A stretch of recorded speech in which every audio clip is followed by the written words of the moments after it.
This is a slime mold simulation. It looks nice, but it's missing something. Maybe it's inside this little box. In this video, I show you how I made my slime mold simulation more slimy. I built it in TouchDesigner, twice. One version uses texture operators, or TOPs, which are great for fast visual experimentation, and the other version is written in glsl, giving you full control and performance. The secret to the slimy look is actually lighting and lies. But how can light interact with something that's flat and 2D?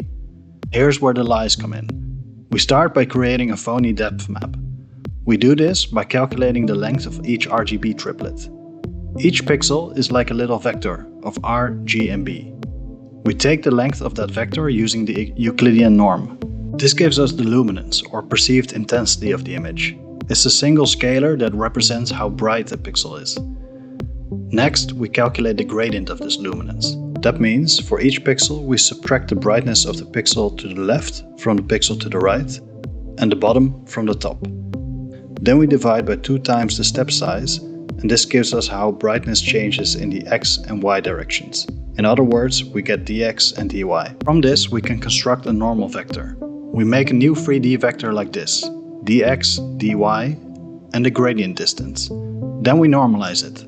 That means we scale it to have a length of 1. The gradient distance acts like a depth exaggeration knob. Make it bigger and the surface looks steeper. Make it smaller and it looks smoother. With our fake normals ready, it's time to light it up using Phong lighting.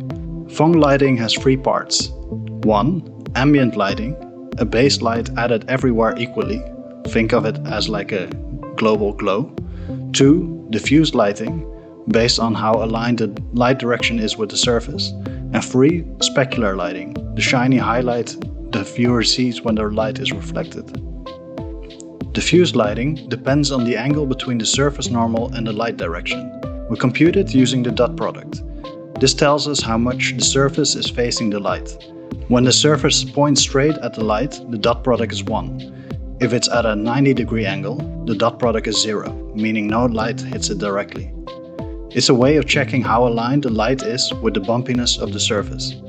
But what should we do when the dot product is negative?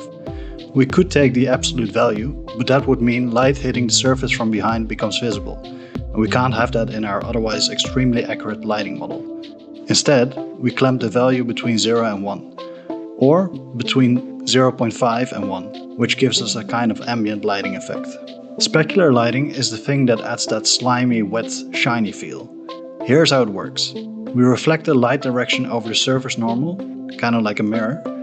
Then we take the dot product of that reflected ray with the view direction, or where the camera is looking. If the camera is aligned with the reflection, we get a high value, a bright glint.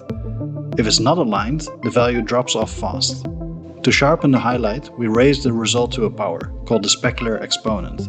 The higher the exponent, the smaller and shinier the glint. Then add the ambient diffuse, which we multiply with our original texture, and specular components together. Et voila, slime. The best thing about doing this in tops is, well, you can just go wild. Add a blur here, add another one there. What if the lighting changes per pixel? Just slap a ramp top into the mix and feed it into the lighting. TouchDesigner is like a playground. You can just mess around and find out. But all those tops feeding into one another can take a toll on performance. That's when it's time to switch to glsl. By moving everything into a shader, we get a massive performance boost. The project files of both the TOPS version and the real slime Shady glsl shader are available on my Patreon.